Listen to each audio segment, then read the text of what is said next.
straight. I keep telling you, you've got to change your tires faster. You're skidding. You're skidding all over the place. Okay, go. Go, go, go, go, go, go. Keep it straight. Mamma mia!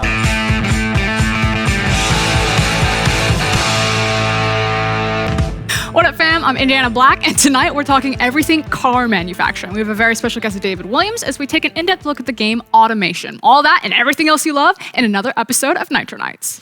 David Williams isn't just a super fast racing driver, he's also a passionate design engineer. However, driving is what he does best. He entered the GT Academy in 2011 and even reached the European finals the year after. Beyond that, he also shows off his skills on the virtual tarmac. He came in first in both the Masters of Endurance 24 hours in the GT2 class, as well as the iRacing 12 hours of Sebring GT3 in 2016. To top it all off, he's one of the founding members of the Virtual Racing School. Since he's well-versed in vehicle dynamics and behavior, he helps other people to pick apart their mistakes and become better drivers. As a sim racing old-timer who's been driving since 2006, the Brit's not yet ready to take a back seat and is still living life at full throttle. And I'm now going to be joined by Dave Williams. Dave, can you hear me okay? I can. Hi. Perfect. Now, kind of jumping straight into things, there was a number that was kind of very scary to me. It was 2006. Now, I'm almost 30, and 2006 feels so long ago, but you've been around the sim racing and esports racing scene for practically a lifetime for a lot of gamers. Can you kind of give me the brief overview of like what that long career looks like till this point? Yeah, no, it's pretty insane, to be honest. How long ago that is. It still doesn't feel like that long, to be honest. But I first started sim racing more seriously on Live for Speed, and that was like 2006, 2007. And back then, it was literally just on a laptop with plastic Microsoft wheel hooked to a basic desk. And I was obviously still studying at the time. I think I was doing my A-levels back then. And yeah, obviously I realized, that it was really, really difficult, to be fair. Prior to that, it was just against the computer. And you realize just how much of a community there was and how difficult it actually is. It was a bit of a wake-up call initially. But yeah, we started to take things more seriously. I got myself in a team, My3ID Gaming it was back then. And yeah, I guess up until 2008-9, it was on Live for Speed. iRacing came along after that, and yeah, that's pretty much where it started. So you've basically gotten to be a bystander and a participator in the rise of sim racing or esports racing, like that transition period. Like, how much has that changed? Because now you talked about how you started on a laptop, and now I'm literally having a conversation with you where you're sitting in a gaming house in like a fully done up rig, endemic sponsor on the breast pocket right there. How wild has the ride been from like there to now in the course of 14 years? Yeah, it's pretty crazy. I mean, to be fair, it's kind of been up and down. It's fluctuated. There have been massive competitions that have come and gone. I remember there was, on Live for Speed, an opportunity to win a BMW M6, and I think that was like 2007, possibly. And then iRacing in 2011, there was some big events. I did one called Intel GP Series in Germany. That was my first major, live competition with big prize money. And then, yeah, no, it's kind of swayed and froed. Obviously, we had the what was it? The Vegas E race with 200K for the winner, 1 million total prize pool. So I think that was in 2016, possibly. That is crazy. I know that obviously when racing kind of went all online because of the pandemic, that it had like a boom, but it always feels like in esports, there's kind of like these massive growth opportunities. And, moving over into iRacing as the technology and the feedback comes up, and now COVID putting more of a spotlight on sim racing, things have started to just rapidly evolve. And now you started a junior school program. You're still participating yourself. You're now being a coach. As esports is not just changing, or sim racing isn't just changing from the technology side, but also the structural side. Do you think there's much more room to grow there? Can you kind of talk me through some of the virtual racing school and what you guys do there and where you think it kind of goes from here? Well, sure. I mean, certainly this year, what with the pandemic, which has obviously been quite a damaging thing for the majority of the world, in terms of esports and sim racing, things have really exploded. And in terms of the motorsport industry as well, which has sort of flirted with sim racing over the years, they've really come on board properly and thoroughly this year. With Porsche as well, they obviously backed us heavily with the 24 Hours of Le Mans Virtual. And I was actually racing in that, but didn't perform very well, unfortunately. But yeah, obviously with our sponsor VRS as well, we've partnered with them for, I think, 4 years or so now. And many students that I come across end up having taken the coaching because they're trying to prepare for the real world. And certainly that's been the case this year as well. That's so crazy to me, the idea of now we're to a point where virtual racing is preparing you for the real world, and now you can get coaching through esports and then maybe even transfer over. I know there's hybrid drivers that race real world as well as sim racing. Now, I do want to get back to this topic, but we have to quickly go into our quickfire round. I believe we've been briefed for this. It's very, very easy. I ask you very fast questions just off the top of your head. You just got to answer. Are you ready? Sure. I'm probably not going to be very good at this because I'm generally indecisive. I like to think things through, but we'll see how we go. I think that's a very strange tactic to have as a race car driver, being indecisive it's really weird. and Like slow. out of the car, I'm kind of very slow and methodical. And then in the car, I'm sort of actually one of the less precise drivers. So it's weird. Perfect. Okay, here we go. It's a softball, I promise. Okay. Favorite car? I would probably say the Porsche 911 Cup car. That is an excellent answer. That's mine. Favorite driver? Real or sim? Let's go real and sim. Okay. Real life, I would say Fernando Alonso. Yeah. I'm glad that he's coming back to F1, to be fair. And sim? Sim. You got lots of good teammates. But Martin Krunker, that's a pretty safe choice. He's gone, really, he went through a few years of struggling and then he's kind of dominated.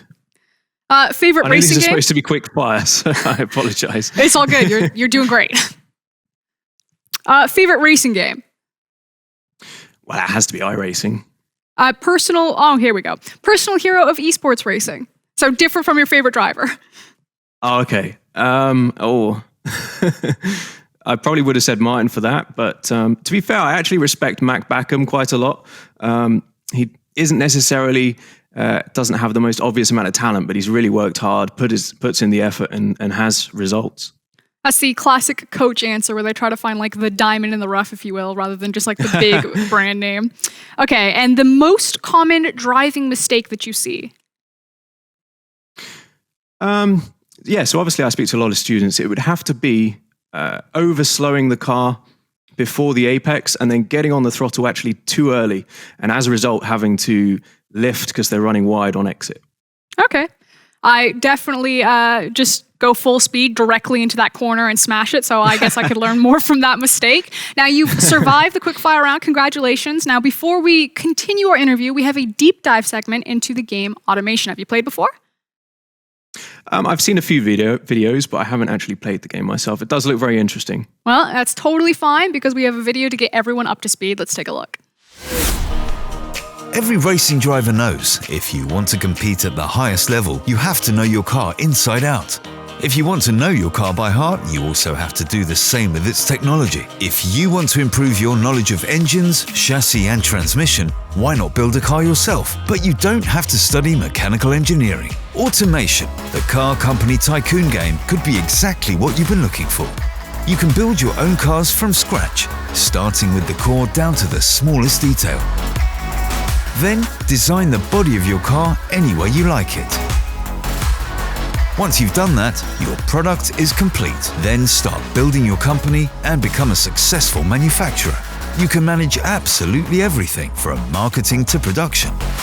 While the game should meet the expectations of every technician, tutorial videos and descriptive texts should also help beginners to immerse themselves in the material. Automation is still an early access game, and the campaign is an unfinished light version. You might ask, why should I build a car if I can't drive it? Not to worry, thanks to collaboration, all your creations can be exported to BeamNG Drive, a car physics simulator. Here you can try out your car and crash it if you don't like what you've got. Automation car physics aren't quite as accurate as the BeamNG internal soft body engine. Nevertheless, many different parts of your car are simulated, which allows you to get accurate feedback on your car's specs or to admire the damage accurately in minute detail. Developer Camshaft Software has even implemented the test track from Automation into BeamNG Drive. Automation is currently available for €25, while BeamNG Drive costs €21. Both games are available for PC, but still in early access. The wait is over. Build the car you always wanted to have in your garage. I'm gonna be really honest. The driving is fun, but I'm really one for like designing cars, like slapping the decal on. Like Need for Speed was my racing game, and that actually and just for the too. best soundtrack. But that actually has me really interested in just the design features alone. In terms of a game that could essentially teach a lot about the engineering, and just the different mechanics that go into it, do you think that there's, resources there for racers to actually get better if they have that knowledge? Or do you think it's more about like the technique of the racing and then there's the technique of the car techs? There's a few questions in there, I think. First of all, having more mechanically orientated games like this, I think is definitely fantastic for engineering and motorsport in general, because I think the two worlds do combine together. And obviously, kids love games. I certainly loved games when I was younger. These days, I'm more just heavily into sim racing. Don't really have much opportunity to mess about with games as much as I'd like to. But certainly, if games are there that do also have the capability to dig into the engineering, that's absolutely going to be beneficial.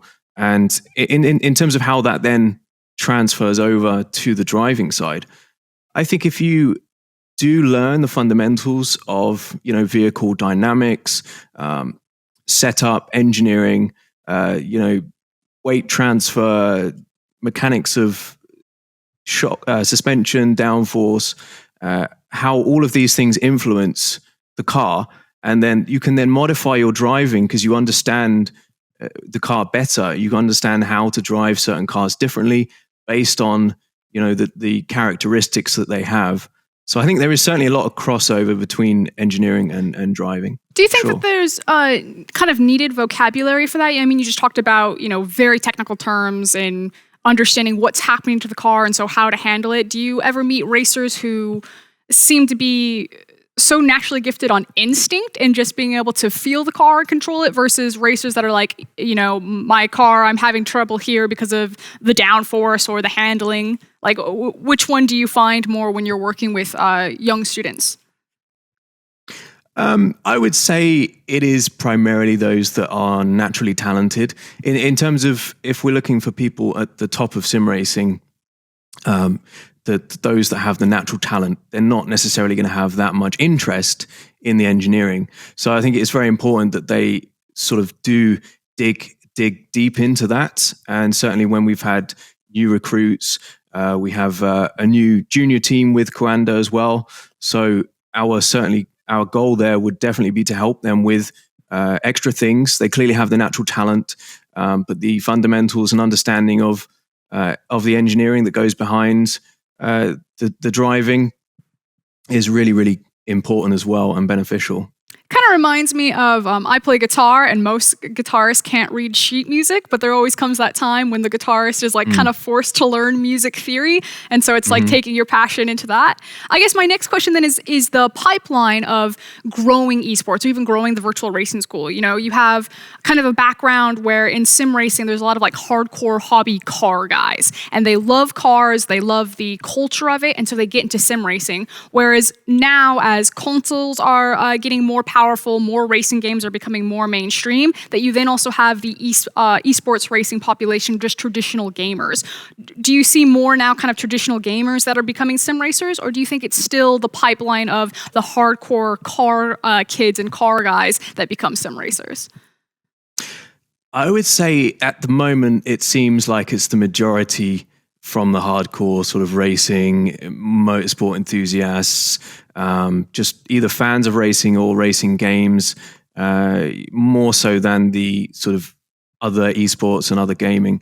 But having said that, I'm sort of a bit of an old man in terms of my game, in terms of my gaming.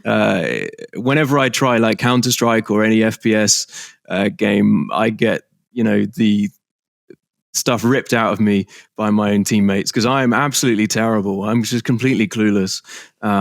So yeah, I think they would probably tell you that there have been plenty more people that have come over from other esports, and they see that, you know, sim racing is now at the same level in terms of prize money and exposure as a lot of other stuff out there. So I think we're seeing a lot more crossover now. I love that. I know that as a traditional esports watcher, what really got me about the Le Mans 24-hour virtual race was just how easy it was to watch as a spectator. And I think the first thing that an esport actually needs is just to be enjoyable to watch. And sim racing has a huge advantage there over, I think, more technically complicated games. Because even at just the baseline, you see cars go fast, you're like, yes, cars go fast. Absolutely. I think that is the key, really. You know, motorsport is so simple. You know, the first person to get to the finish line, do the most laps, you know, it's just such a simple concept that you can literally within seconds understand what is happening. I think for me, actually, that is the difficulty of watching other esports is I would literally have to watch, you know, hours of footage trying to understand the intricacies of the games and the tactics involved and stuff. And without that knowledge, I guess I'm just kind of watching it like, yep, well done. I totally feel that. Now we are going to move on to our social showroom. Now what you'll see on your screen as well as the screen behind me is some tweets. Now our first one, I believe, is actually from Motorsport Magazine Autosport, and they've added a new category to their end of the year awards, which is Esports Driver of the Year. So you talked about kind of mainstream, the fact that the spotlight is now on sim racing and esports racing. And we asked you guys on Twitter as to who you guys would pick. We gave you some familiar faces. There's Sebastian Job, J.K. Rogers, and Carl Jr. And I guess I have a question for you, Dave. If you had to give this award to someone or make a nomination, who would you pick? Well, I mean, I might be a little bit biased, to be honest, but I honestly think that Josh Rogers is the best sim racer in the world right now. But I would give a special mention to Sebastian Job, who pipped into the Porsche Esports Super Cup, drove an absolutely flawless season, no mistakes. So got to give props to that. Excellent. Our second one is talking about the F1 Esports Pro. Marcel Kiefer shared a fan's reaction to his race on Twitter.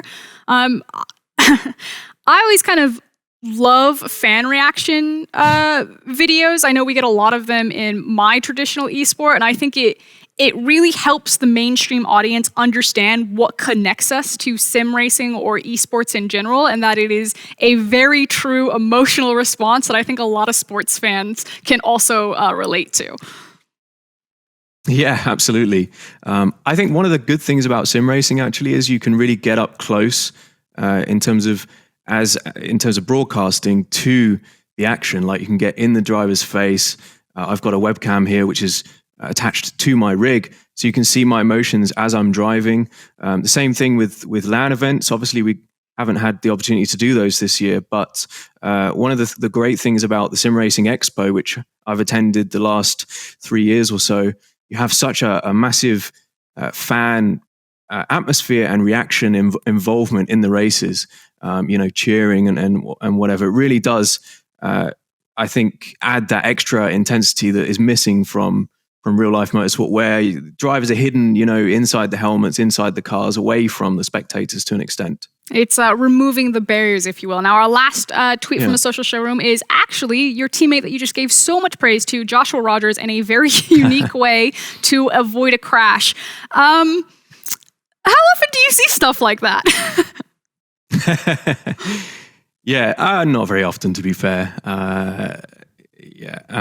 And certainly in terms of iRacing, it is a very serious simulator. So that kind of behavior, if it was, working and proving to be advantageous, the stewards would crack down on that pretty quickly. But it is funny to see. Okay, a little bit of a slap down right there. And for our final tweet, we have a very special teaser, December 13th. It is not Cyberpunk, unfortunately, but hopefully something even better. Tweet at us at NitroNights if you guys want to figure out what it is, and mark the day on your calendar. Now, that is it for the social showroom, but we still have one last thing to put the test to for Dave Williams, and we're going to be doing the hot lap. Now, Dave, you big Trackmania player? Like I said earlier in the show, my sort of gaming days, aside from sim racing, are pretty much minimized. So I've done a tiny bit of practice, not on the actual circuit, but just enough to get used to the general physics of the game. I did play a lot of games when I was younger of this nature, so who knows? We'll give it a crack, see how we go. It's all good. That's the type of confidence I want. All you got to do is beat Tom Deacon's time, but we're going to go ahead and get Dave set up, and we'll see you on the lap.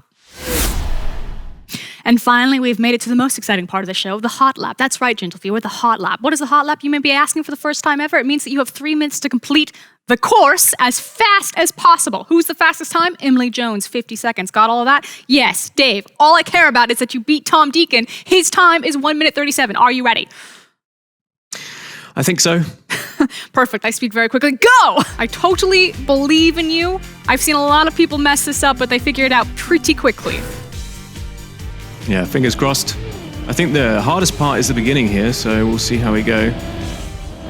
Yep, that was terrible. No, I've not made it. We'll fix it. Yeah, I feel like I call this thing the H turn. I don't know if it has a technical name. Oh, that one was better. Hey, we made it. Nicely done. Okay. Yeah, try and do a banker lap. I mean, at this point, I think you beat most people if you actually just complete the race. Ooh, very nicely done through the S-curves. We've got a long way to go. Okay, I call this the loop-de-loop. Now, I feel like the trick to this section of the course, yeah, there you go, is staying off to the side so you don't catch air and lose a lot of your top speed going over the top of it. Like that. Really difficult to rein yourself in as well. Like, I don't want to go too fast. I don't want to push too hard. Even though I really do. Very controlled. That slowed me down a lot. That was terrible. It's okay. There's no jumps now at this point.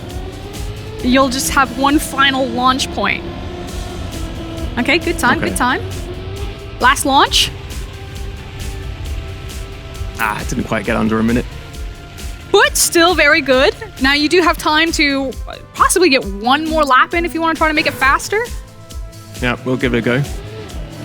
Okay, stay on the gas here. You got to power through fast enough to get over. A little too much gas. Too far. You've already done great. With your time, I think it puts you in, near the bottom, but you're still on. How did you quick math? I gotta push a bit harder this time. Okay. Oh no, that was awful. Little ping pong. You're already doing much better than I did. Okay. Okay, good. Yeah. It's okay. Shake it off. Are you using a controller or a wheel right now? I'm using my keyboard. I'm even more impressed, actually, then. I figured it was the safest option. Oh no, I bottled it. I think that's game over. I think it is, but that's fine. Your time is already great, and I gave you one job, and it was to beat Tom Deacon's time, which you have actually smashed by 37 seconds. So thank you so much, Dave. Do you have any other closing thoughts that you want to share with us right now? Just get involved. Sim racing is hugely accessible. Doesn't matter what controllers you have, how much money you have. There's so many different platforms out there for you. Check out Virtual Racing School if you haven't done already. And thank you very much for having me on. Perfect. That was an excellent motivational speech. Thank you so much, Dave Williams. Now, be sure to check out the Virtual Racing School, guys. We're going to say goodbye to him, but we're not going to say goodbye to you because we still have the Newsflash. So let's go check it out. We start with the European Gran Turismo Nations Cup. The EMEA Regional Finals crowned a winner on Sunday afternoon. Now, a cast of highly regarded drivers such as Jamie Broadbent, Julia Hardy, and Steve Alvarez-Brown conceded pole to Frenchman Baptiste Beauvoir for the grand final at Spa. Now, Beauvoir fell back to position 2 quite soon, and after a huge mistake in lap 2, he found himself in 7th position. A bad start for the Frenchman. Now, champion of the event was Coke Lopez from Spain. All 3 of them will advance to the World Finals, as well as the Italians Valerio Gallo, Adam Tappe, Patrick Blajon, Giorgio Mangano, plus the Dutchman Rick Kevelham. Congratulations. And a funny side note, before the event, the community made a correct guess predicting Lopez's victory. Nobody could have predicted the entertaining fight we saw at the IRX All-Star event in round 8 at the Phoenix International Raceway. The first race gave us a hard-fought 7-lap battle between Kevin Swindle and Scott Speed. On lap 7, it looked like Speed would overtake, but Swindle defended with all of his might. After an unlucky mistake on lap 8, Speed fell back to 3rd, then further to 4th after a clumsy spin. It was last week's winner Sage Karam who started his big run, coming out of Speed's shadow. Karam used his joker lap to catch up with Swindle. The pressure for Karam made Swindle nervous, and he misjudged his final jump. Once more, it was Karam who brought home the victory. The main event was no less surprising, as many strong drivers didn't even make it to the last race of Phoenix. Mitchell de Jong, Bobby Zielinski, and Jake Robertson, for example, had to leave the stage to their competitors. The race itself was quite clean in the end. Both team set driver Tommy Hallman and Jone Ollikainen were leading the field all the way. Right behind them, John Robertson and Johan Harth from Yokohama got involved in a little tussle over 3rd place. Now, Robertson claimed 3rd for himself, but team set was not within reach anymore, and the victory went to Hallman. The F1 Esports Pro Series went on for another trio of races starting at Silverstone. It was Nicolas Longuet who took the victory home. The second race at Spa was a great success for Red Bull Racing, with Fredrik Rasmussen making it to position 1 and his teammate Marcel Kiefer making it to podium. Red Bull now has a comfortable leadership on top of the scoreboard with 255 points. The only manufacturer able to keep up right now is Alfa Romeo with 223 points. Now, the final race was held at the virtual Monza circuit. Defending champion David Tonizza finally had a flawless race for the first time this season. He went from pole to victory, straight serving his nickname, Tonzilla, just right. Until then, the Ferrari esports pilot had quite an unlucky streak with many accidents, which forced him to quit or finish races with low points. While we may be at the end of the show, we are not at the end of the content from Overtake GG. Now, yesterday was a new episode of NitroNights Stories with Kame Trick as our very special guest. And with a new guest in just 2 weeks on Tuesday, December 8th at 7 p.m. CET. Or just watch this week's VOD or listen to it on your favorite podcast site. And you may remember Hoki Hoshi from last week's episode. Yeah, this week, it's his time to shine again on the Overtake Twitch channel, twitch.tv, overtake_GG. Now, he'll be streaming for 3 hours from 2 p.m. US Central till about 5 p.m. You don't want to miss it. And remember, guys, every Wednesday, one streamer will stream from the Overtake stream team on our Twitch channel. And that's it. We've made it to the end of the episode, so until next week, buckle up, stay safe, and I'll see you then.